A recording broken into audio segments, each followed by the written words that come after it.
So hey everyone, welcome back to a new video. आज हम लोग पढ़ेंगे इफ एल्स एलिफ कंडीशन के बारे में इन पाइथन।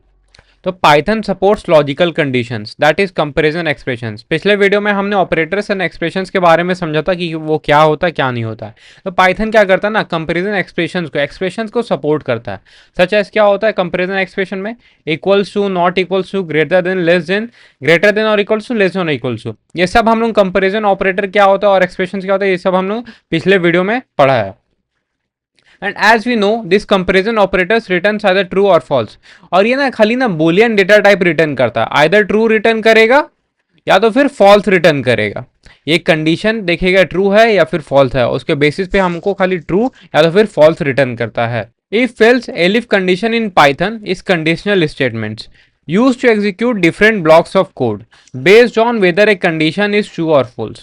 तो if else elif क्या होता है ना, यहाँ पे एक कंडीशन लिखा रहता है सब में। इफ में, एलिफ में, एल्स में नहीं रहता कुछ भी कंडीशन, इफ में रहता है, एलिफ में रहता है। और जब ये कंडीशन ट्रू रहता है तभी ये वाला ब्लॉक ऑफ कोड अंदर का ये रन होता है, वरना फिर नहीं होता है, दूसरे ब्लॉक में चल जाता है। चलो इसको अच्छे से समझते हैं। पहले देख लो कि सिंटैक्स क्या होता है। सिंटैक्स ऐसा होता है, इफ लिखा रहता है, ये कंडीशन 1 रहता है, जो भी कंडीशन हमें चेक करना है। फॉर एग्जाम्पल देखना है ए ग्रेटर देन बी है कि नहीं है। यहाँ पे मान लो फिर ऐसा लिखा रहेगा if A greater than B. अगर ये कंडीशन ट्रू रहेगा, यानी कि अगर ए बी से बड़ा है, तो अभी ये कंडीशन ट्रू हो गया, तो यहाँ पे क्या समझ लो, यहाँ पे ट्रू आ जाएगा। इफ ट्रू, यहाँ पे ट्रू रहेगा तो फिर ये अंदर फिर जाएगा ब्लॉक के अंदर, और फिर इसके अंदर जो कोड होगा, ये इफ कंडीशन के अंदर जो भी कोड होगा वो वाला कोड रन होगा। तो इन शॉर्ट ऐसा समझ लो कि इफ और एलिफ के बाद में अगर यहाँ पे ट्रू रहेगा तो फिर ये रन होगा अंदर का ब्लॉक ऑफ कोड, अगर यहाँ पे ट्रू नहीं होगा तो रन नहीं होगा। तो इसको कुछ ऐसे समझो, यहाँ पे ऐसे रहेगा इफ ट्रू, अगर ऐसा रहेगा तो यहाँ पे जो भी कंडीशन है ये रन होगा, है कि नहीं। एलिफ अगर यहाँ पे रहेगा, यहाँ पे भी ट्रू है, तो यहाँ पे ये रन होगा। समझ में आया, ऐसा रहता है। अगर यहाँ पे ये कंडीशन फॉल्स हो जा रहा है, मान लो ऐसा हो जा रहा है, इफ यहाँ पे जो भी कंडीशन ये फॉल्स हो जा रहा है, तब ये रन नहीं होगा। यहाँ पे ऐसा रहेगा, ये रन होएगा ही नहीं। और एलिफ में भी यही, अगर यहाँ पे कंडीशन फॉल्स हो जा रहा है तो यहाँ पे रन वो नहीं होगा। यहाँ पे क्या होता है, if statement is executed if the condition is true. ऐसे ही अगर कंडीशन ट्रू रहेगा तो ये एग्जीक्यूट होगा। मान लो हम लोग दो इनपुट ले रहे, ए इक्वल्स टू 10 है, बी इक्वल्स टू 3 है। यहाँ पे देख रहे if A greater than B, तो ये कंडीशन तो सही है, 10 हम लोग का 3 से बड़ा है, तो यहाँ पे प्रिंट हो जाएगा, ये अंदर आएगा, इस ब्लॉक के अंदर आएगा, इसको बोलते हैं इफ ब्लॉक के अंदर। तो ये इफ ब्लॉक के अंदर आएगा, यहाँ पे जो इतना स्पेस छूटा हुआ है ना, इसको इंडेंटेशन बोलते हैं। ये बताता है कि ना ये जो लिखा हुआ है कोड, ये इस ब्लॉक के अंदर है, क्योंकि यहाँ पे इतना स्पेस छोड़ा हुआ है, इंडेंटेशन स्पेस। तो देखो यहाँ पे ये इफ ब्लॉक के अंदर आएगा, कंडीशन सही, यहाँ पे प्रिंट कर देगा A is greater than B. Elif क्या करता है, if the previous if elif condition was false and was not executed, then this elif block condition is checked and if it's true then this elif will get executed। ये क्या करता है, अगर पहले जितना भी if elif कंडीशन है, ये elif ब्लॉक से पहले जितना भी if elif कंडीशन है, अगर वो सब फॉल्स है और वो सब एग्जीक्यूट नहीं हुआ है, तभी ये elif ब्लॉक का कंडीशन चेक होगा।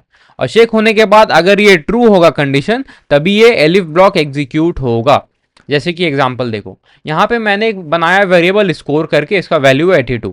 यहाँ पे मैं देख रहा हूँ if score greater than equals to 90, यहाँ पे 82 ग्रेटर देन इक्वल्स टू 90 नहीं है, तो यहाँ पे क्या हो जाएगा, फॉल्स हो जाएगा। और फॉल्स हो जाएगा तो ये वाला ब्लॉक ऑफ कोड रन नहीं होगा, तो यहाँ पे प्रिंट ग्रेड ए रन नहीं होगा। अब एलिफ क्या देखता है, अगर इससे पहले जितना भी इफ और एलिफ ब्लॉक है, अगर सबका कंडीशन फॉल्स था और एग्जीक्यूट नहीं हुआ था, तभी ये अपना कंडीशन चेक करेगा। तो यहाँ पे ये कंडीशन क्या है, score greater than equals to 80, तो हाँ 82 ग्रेटर देन इक्वल्स टू 80 होता है। अब ये बोलेगा इसका कंडीशन सही है, ट्रू आएगा ये, तो ये फिर अपने अंदर आएगा एलिफ ब्लॉक के अंदर, और ये वाला फिर प्रिंट करके दे देगा। ऐसा होता है। और यहाँ पे देखो देयर में भी many elif statements, elif statement बहुत सारा हो सकता है। तो देखो सिंटैक्स ऐसा कुछ रहता है, पहले इफ कंडीशन रहता है, उसके बाद एलिफ एलिफ जितना भी एलिफ एलिफ एलिफ देना है उतना, फिर लास्ट में एल्स वाला आता है। एल्स क्या करता है ना, इससे ऊपर का जितना भी अगर एग्जीक्यूट नहीं हुआ है, आई मीन एल्स के ऊपर जो भी ब्लॉक है, अगर वो सभी एग्जीक्यूट नहीं हुआ है, तो फिर हमको ये करवाना है, एल्स वाला कराना है। ऐसा होता है। देखो, else executed if the previous condition were not true and was not executed, else is optional। इसका मतलब ये है कि else से पहले जितना भी ब्लॉक है अगर वो सब एग्जीक्यूट नहीं हुआ है और सबका आउटपुट जो है फॉल्स था, यू मीन कंडीशन जो था फॉल्स था और एग्जीक्यूट नहीं हुआ है, तब जाके else वाला हम लोगों का एग्जीक्यूट होता है। एग्जाम्पल देखो यहाँ पे, पहले हमने किया नंबर इक्वल टू जीरो, एक वेरिएबल बनाया नंबर जीरो करके, यहाँ पे चेक कर if number greater than zero, तो ये तो नहीं, ट्रू नहीं है, ये फॉल्स हो गया, तो इसका अंदर ब्लॉक ऑफ कोड ये वाला रन नहीं होगा, अंदर एग्जीक्यूट ही नहीं होगा। फिर ये आ रहा देखने यहाँ पे, अब एलिफ क्या करता है, एलिफ बोलता है जब मेरे से पहले ऊपर जितना भी ब्लॉक है अगर सबका कंडीशन फॉल्स और एग्जीक्यूट नहीं हुआ है तब हम चेक करेंगे। तो हाँ, तो ऊपर वाला तो एग्जीक्यूट नहीं हुआ है तो ये चेक करेगा। अब नंबर लेस देन जीरो है, बोलेगा नहीं, ये कंडीशन भी फॉल्स है, तो ये एलिफ ब्लॉक के अंदर भी नहीं जाएगा और ये प्रिंट नहीं होगा।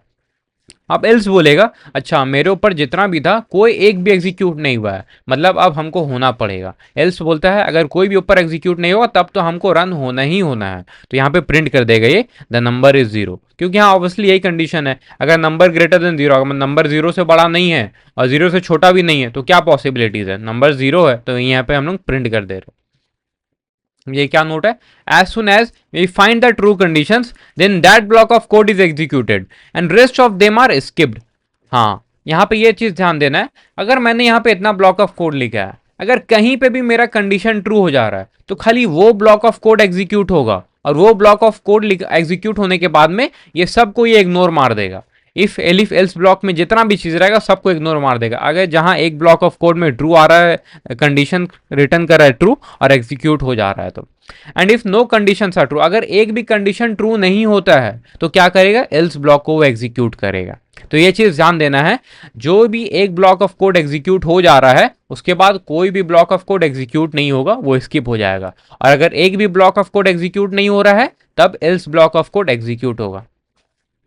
अगर मान लो यहाँ पे एक कंडीशन था, जैसे कि अब हमें मल्टीपल कंडीशंस चेक करना है, तो फिर क्या करेंगे, अब याद करो हमने लॉजिकल ऑपरेटर्स पढ़ा था, एंड और नॉट कंबाइन करते कंडीशन को, तो यहाँ पे भी हम लोग वही करेंगे। मान लो दो वेरिएबल ले रहे हैं, num one equal to 5, num two equal to 10। अब यहाँ देखेंगे if num one greater than zero, ये कंडीशन है, और एंड है num two greater than zero, ये कंडीशन है, तो ये बोलेगा एंड क्या बोलता है, हमको दोनों कंडीशन सही चाहिए, सही चाहिए, याद है ना वो I want to eat ice cream and chocolate, तो मतलब कि हमको दोनों चीज खाना है, तो वही एंड भी बोलता है हमको दोनों कंडीशन सही चाहिए। तो ये देखेगा हाँ, ये बोलेगा ये कंडीशन भी सही है, 5 तो जीरो से बड़ा है, और यहाँ पे देखिएगा नम टू बोलेगा हाँ ये कंडीशन भी सही है, क्या है 10 जीरो से बड़ा है, तो इस ब्लॉक के अंदर आएगा, प्रिंट कर देगा बोथ आर पॉजिटिव नंबर, और ये एक ब्लॉक ऑफ कोड एग्जीक्यूट हो गया है तो ये सबको स्किप मार देगा, स्किप मारने के बाद में हो गया बस काम खत्म। अगर मान लो यहीं पे मेरा ये रहता, नम वन मेरा रहता, फॉर एग्जाम्पल यहाँ पे देखो,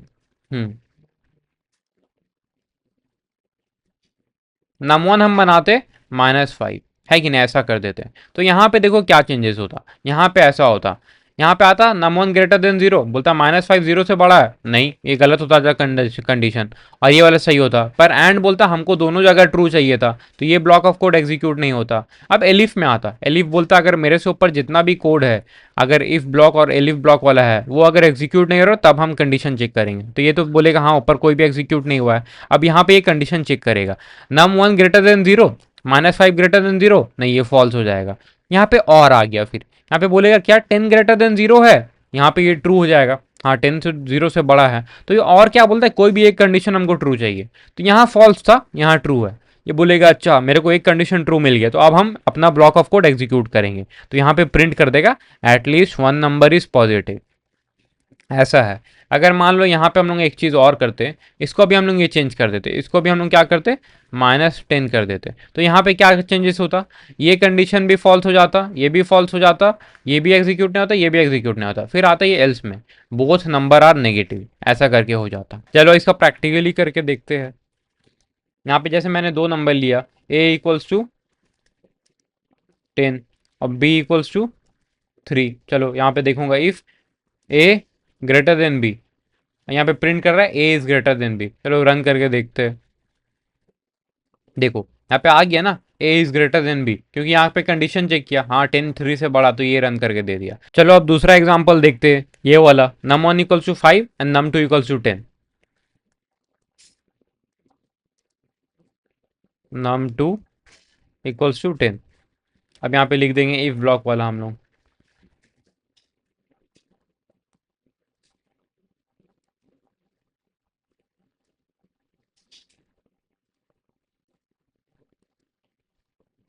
चलो यहाँ पे देखो, नम वन हम लोग ले रहे 5, नम टू ले रहे 10। यहाँ पे चेक करें, अगर num one greater than num two है तो ये प्रिंट करेगा num one is greater than num two. अगर num one less than num two है तो ये प्रिंट करेगा। अगर ये दोनों नहीं होगा तो क्या हो सकता है पॉसिबल कंडीशन, ये बोल देगा कि हाँ दोनों इक्वल है। चलो रन करके देखते हैं।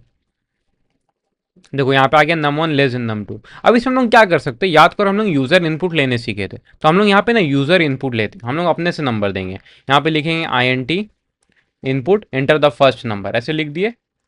और यहाँ पे लिख देंगे हम लोग दूसरा नंबर लेने के लिए I N T input enter the second number. अब देखो अब क्या होगा, अब मजा आएगा प्रोग्राम में। एंटर द फर्स्ट नंबर, मान लो हम लेते हैं 5, एंटर किए। अब सेकंड नंबर भी हम ले रहे 5, तो तुम बताओ कौन सा ब्लॉक ऑफ कोड यहाँ से एग्जीक्यूट होगा। ये एल्स वाला एग्जीक्यूट होगा, क्योंकि num one greater than num two भी नहीं है और num one less than num two भी नहीं है। जैसे एंटर में दबाऊंगा यहाँ पे देखो num one is equal to num two. अब फिर से इसको रन करते हैं। अभी हम देंगे नम वन 1 देंगे और नम टू देंगे 3। देखो क्या आएगा, num one is less than num two. तो ऐसा ये हो गया कोड, कितना मस्त। सो कॉन्ग्रेचुलेशंस, हमने अपना यूनिट 1 सक्सेसफुली खत्म कर लिया है। इसमें बस एक और बोनस लेक्चर रहेगा जो कि स्ट्रिंग्स के ऊपर रहेगा, स्ट्रिंग्स और स्ट्रिंग्स मेथड के ऊपर रहेगा। उसके बाद हम लोग अपना फर्स्ट प्रोजेक्ट करेंगे और ये पहला यूनिट में बहुत 4-5 प्रोजेक्ट मैं रखूंगा, क्योंकि तुम्हारा कोर कंसेप्ट एकदम अच्छे से रिवीजन हो जाए। और हाँ, PY001 अपना पाइथन कोर्स का कम्युनिटी तुम ज्वाइन कर लो, जिससे जो भी तुम्हारा डिस्कशन कर सको और वहाँ पे जो भी तुम्हारा डाउट्स है वो मैं सॉल्व कर सकूँ तुम्हारा।